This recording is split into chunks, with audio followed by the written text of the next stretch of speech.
Kinshasa na biso, réalité ya banaki, réalité ya banaki, réalité ya banakino. Bonne fête mois de mars et pas ya ba maman news surtout oyo bazali ko continuer ko célébrer topé ko continuer ko fêter moi oyo ezalaka dédié et pas ina bango esika wapi bazalaki émancipé esika wapi oyo bazwa autonomisation ndenge kaka ezali na thème na bango ya 2023 ezali bongo mingi bazali ko beta sete na technologie et pas ya ba maman totombeli bino feti malamu ndenge kaka ezali ko continuer bisika nyonso tu bozwami esika nyonso bozwi libaku ya kolanda magazine ya KNB magazine oyo ezali wana pona ko informer bino magazine obo pona pona kozwa ba information ya sire pe ya original awa ezalaka kima kionate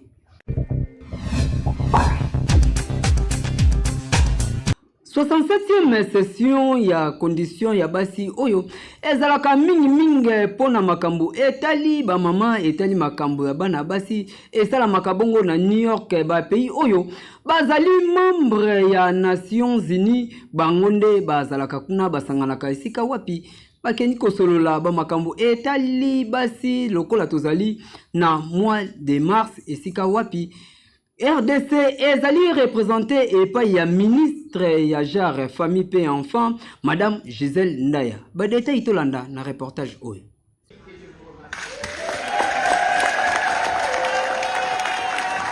67e session ya condition ya ba femme oyo esalemaka kuna na New York oyo ya mala oyo esalemi na date ya le 6 kino le 17 mars na compte ya mois de la femme ndenge kaka ezali kuna na siège ya Nations Unies na New York esika wapi makambo nyonso tu esalemaka esika wapi ba pays oyo bazali membre ya Nations Unies esika wapi bazali pona kosolola makambo oyo etali innovation pe évolution technologique pe éducation numérique oyo ezali pona bana basi autonomisation na bango ba femme nyonso tu bazala autonome pona makambo oyo etali numérique na République démocratique du Congo ezalaki bongo représenté et pa ya madame Gisèle Ndaya oyo azali ministre ya genre famille pe enfant yene a représenté République démocratique du Congo na kozwa na ye maloba madame la ministre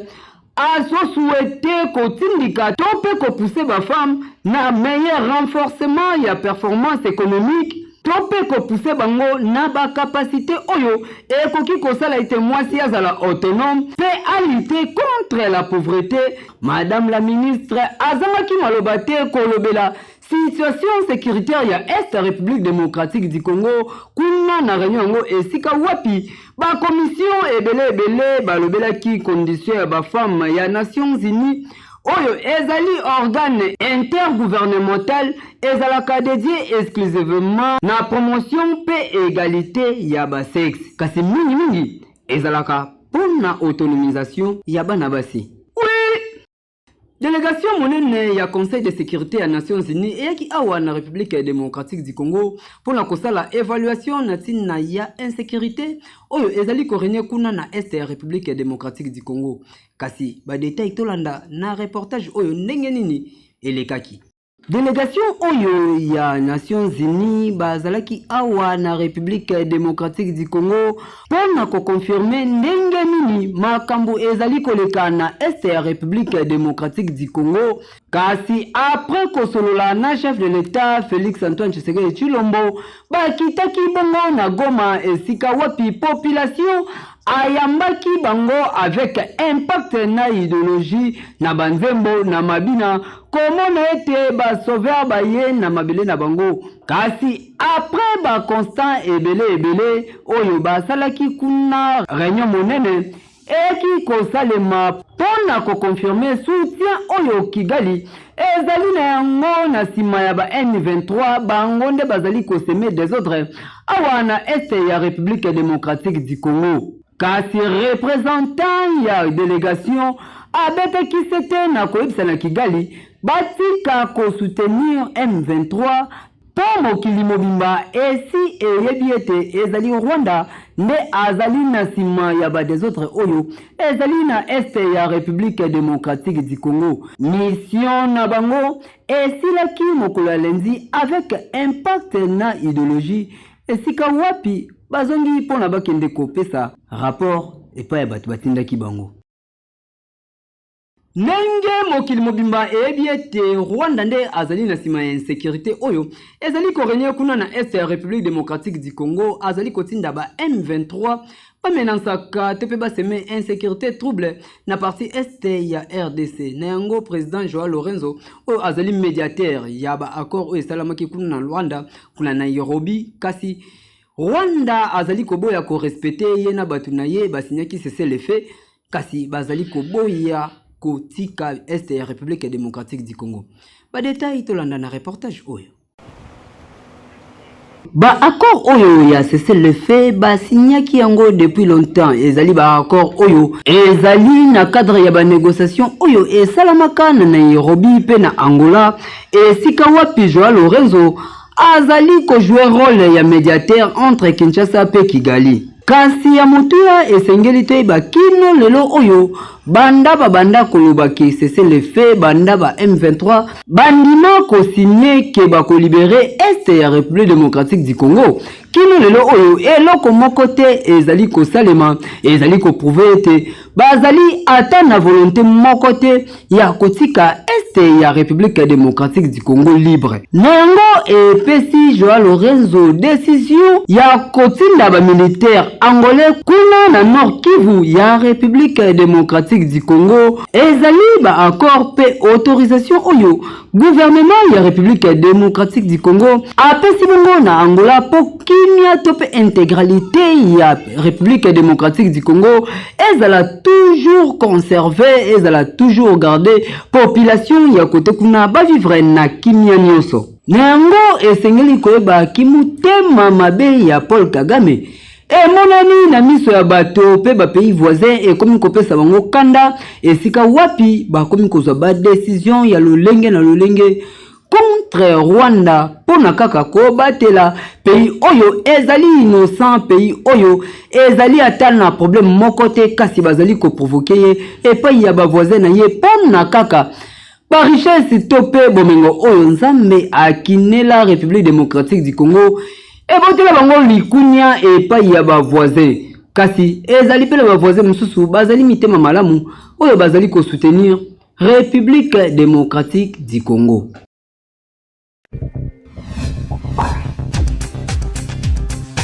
Supu ya banjelu ezali mayonnaise mayo oyo Beltesco a offra na population ya République démocratique du Congo pour santé na bango ezala kitoko.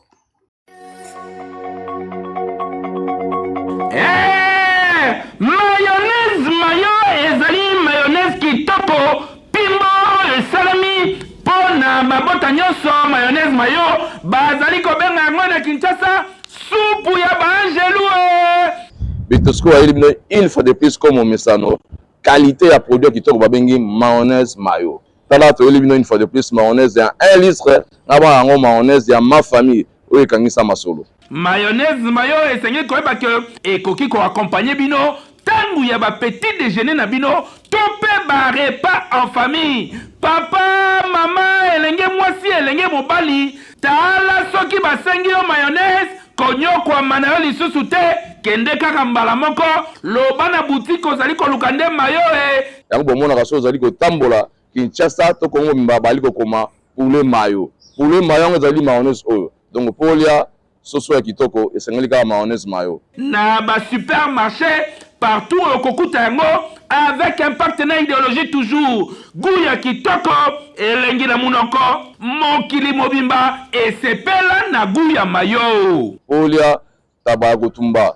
esengeli kaka mayonnaise mayo polia ngulu ya moto esengeli kaka mayonnaise mayo makayabo bakalinga kitoko mayonnaise mayo anniversaire mariage na yo eloko nyonso kosala mayonnaise mayo koyi kozanga te.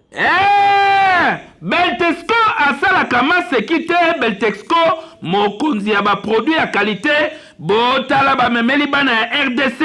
mayonnaise mayo avec un partenaire idéologie Kinshasa mobimba ekomi kaka mayo na mayo lokola bazali kobenga yango mikolo yo supu ya baangelu elenge wapi ekeyo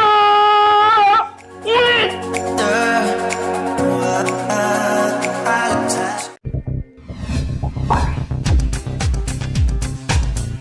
Yango ezalaka nini epa ya bana basi to pe ba mama oyo babala bazalaka soki akiko tala membre ya famille na ye to pa kepa ba parents na ye akoza biloko balambaki kuna achel mobali na thermos aye nango na ndako aye kopesa mobali o na lambaki kunde pa ba parents na lambaki esika na kende ko tala ndeko na ngai okomona ele mobali na thermos ezalaka nini ya kolia lobi kutu ekozala te omona kaka moi 2 boules moi 3 boules achelaki ye wana tango ala yango esili lobi na tongo akomi koluka mususu ezalaka nini micro ya kaini be etambolaki epa ya jetu kibala pona koyeba soki ezalaka nini comportement wana eza malamu to pe eza mabe comportement ya basi ya mabala oyo bazalaka soki akei kotala baboti na ye akolambela mobali kuna akomemela ye biloko na kati ya thermos ezalaka nini okomona mwasi na kati ya ndaku ya libala akei kotala grand sœur na ye kasi ona azali koyana biloko na kati ya thermos ezalaka nini yango boyoka population ndenge ba réagir na micro ya KNB. Mwasi oyo abengami mwasi ya libala makambo nyonso tu elekaka ye na kati ya ndako ya libala tango ozwi ye na ndako na bango ye na ndako na yo ça veut dire ye nda akomi ko accompagner yo na ba frère na yo nyonso tu oyo ya pale mwasi oyo aza ya libala fo biloko mobali no akolia fo yo moko yeba kolamba ngo deuxièmement yana mobali mususu okomona aza na posa melati aza na posa sabo yo siko service wana osala kango epa na bino est-ce que na temps wana ozala na manière ya kozonga pa na bino obie osala ngona libala donc mwasi o asala ka bongo atika donc so okutana pe na mobali no azoba bosala na makambo wana potika ezobimisa nanu faiblesse ya mobali kungai naza mobali nazotika mbongo na kati ya pale mwasi na ngafo alamba mais kolongwa ngai na tsima mwasi akei chez bango alambi aye nango epa na nga eza normal te bosoki nga na ye na ba camarade na nga obie nga na tondi te lokoma omemela nga fufu lokola na hôpital moto aketala moto na hôpital mais oza mwasi ya libala ebele pe bato bakabwana na babiloko abongo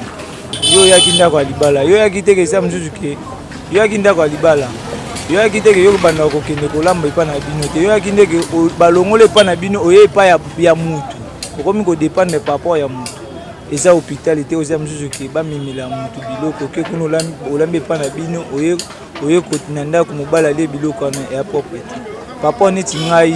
na baso basalaka bongo eza bien te eza pena bien te makasi donc mibali oyo batorisaka makambo wana donc batorisa mo pena te eza bien te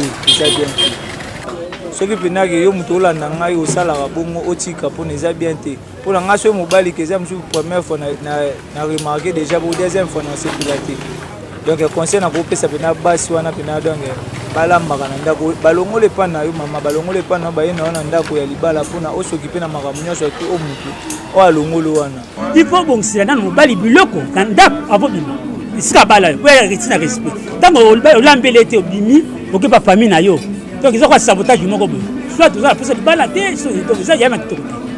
te ema eza malamu mpona basi basalaka bongo te ntango mobali abali yo soki abalaki yo te nde mosusu mais ntango abali yo eza situation na ndako ifo osala tout oyo mobali ali ils ont bien été pour que l'homme maintenant on balle peut-être d'habitude que l'homme battait ou bien devenir obi bala ko tika ba bot na ye ina moso ko sa famille na bango tant ba balu eza ko c'est la famille na ina on balle aux en attente pour ça donc ça va bien donc ça ma ko conseil ba se wa sala boko mais ça va là tokolo baboyena basi ya mabala boyeba ete tangu balongoli yo na ndaku na bino bamemi yo na ndaku ya libala elakisi ke biloko nyonso oyo koki kosalela papa lokola babesoin na ye il faut osala ngo kaka na kati ya ndaku ya libala makambo ya kosalaka na kati ya bandaku ya baparent ezali kitoko te ezali mabe makasi Kinshasa eleki partout oui. Mvula oyo ebetaki weekend eleki esali ba dégâts makasi kuna kote ya Sosimat population ya kote kuna baleli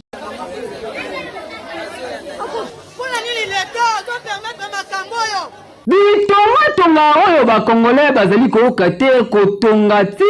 na banzela oyo mai elekaka ekomeli bango ngambu na hotel de ville bitongatonga na bango bavanda banda bamvula ebele kasi mikolo oyo bakutani na Jantini Ngobila na nzela na bango soki otonga bien te yeba ite okokutana na Jantini Ngobila opération coup de pointe ekoleka liboso ya ndaku na yo.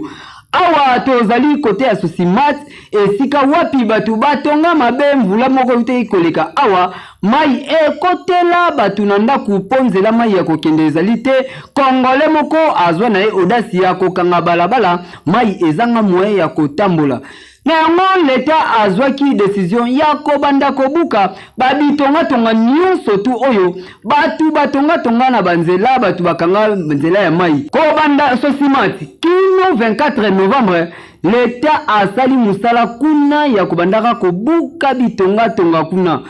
yoka ndenge population abeleli leta akota likambo oyo leta akotela biso na likambo oyo bato batongi kuna bafungola nzela milimo batazo kufa likola mai pona nini papa Tshisekedi boyete babungu merci botelema le petit peuple tozo souffrir ndenge tozana mito mbulo ebeti na tongo ezana bandako ya batu nyonso kuna tozo bebisa biloko ndako du jour au jour soki mbule ebeti ata muke mai ekoteli biso na bandako kobana na Sosimate ti na 24 novembre tozali kolongola bato yo bakangi en prise à l'état basalango ba parking na bango privé batie ba boutique na en prise à l'état terrasse na balabala bazo yeba lisusu te pona ni l'état atikaki ba espace minene wana po bato baleka pona bango bayoke te baluka bambongo na bango me bato bakufa na balabala.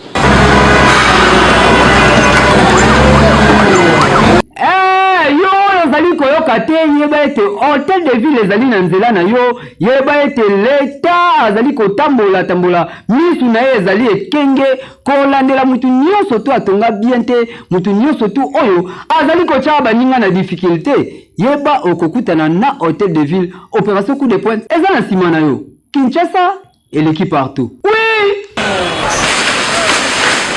Opération coup de pointe ezali ko continue toujours avec un partenaire idéologie pour ezali vision oyo numéro 1 ya ville à Kinshasa Jantini Ngobila azwa décision ya kozongisa propriété to kozongisa kimia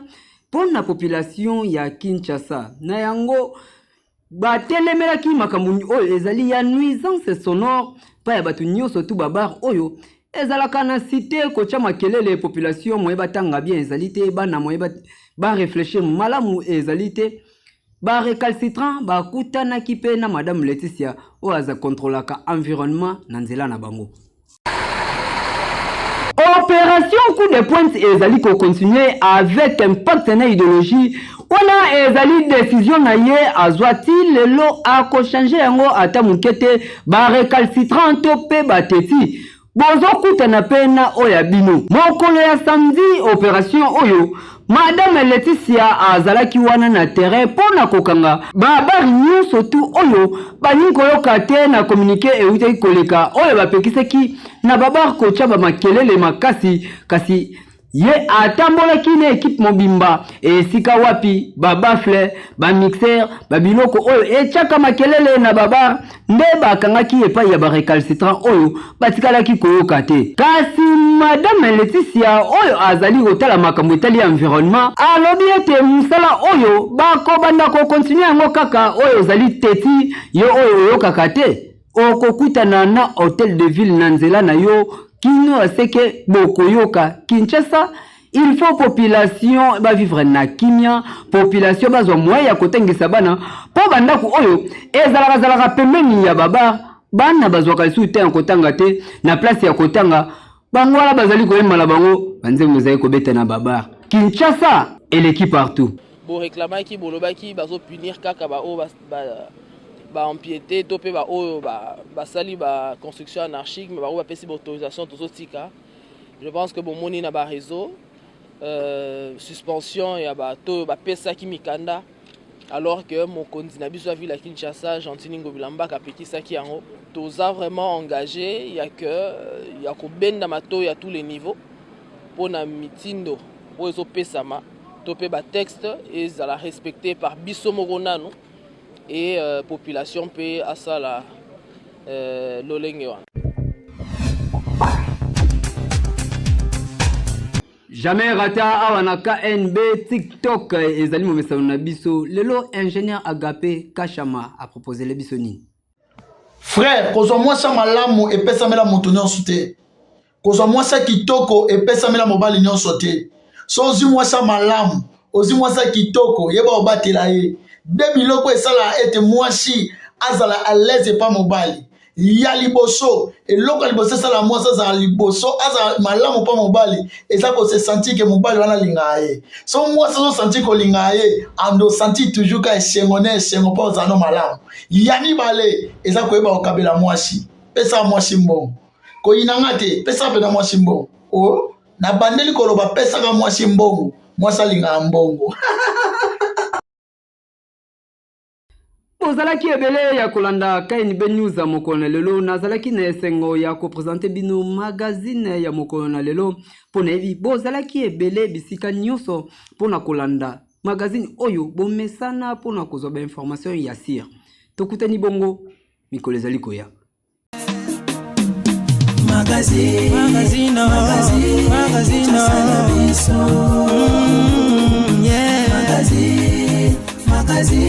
Kinshasa na biso réalité ya banaki réalité ya banaki réalité ya banaki no